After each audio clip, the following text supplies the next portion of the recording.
परभणीच्या सोनपेठमध्ये जरांगेंचं स्वागत। थोड्याच वेळामध्ये जरांगेंच्या जाहीर सभेला सुरुवात होणार। परभणी जिल्ह्यातील सेलू नंतर जरांगेंची ही दुसरी जाहीर सभा।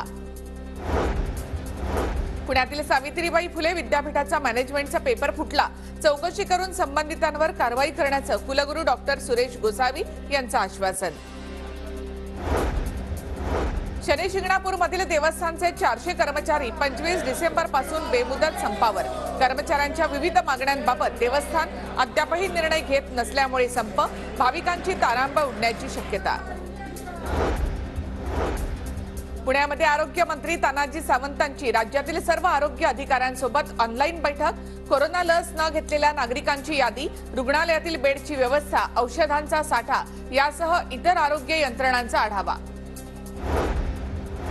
खासदार निलंबनाच्या विरोधामध्ये काँग्रेस आक्रमक। मुंबईच्या सायन कोळीवाडा परिसरात काँग्रेसचं आंदोलन।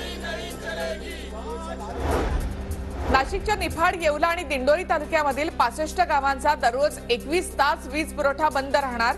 पालखेड डाव्या कालव्याचं पाणी शेवटपर्यंत पोहोचवण्यासाठी जिल्हाधिकाऱ्यांचे आदेश। शेतकऱ्यांमध्ये संतापाची लाट।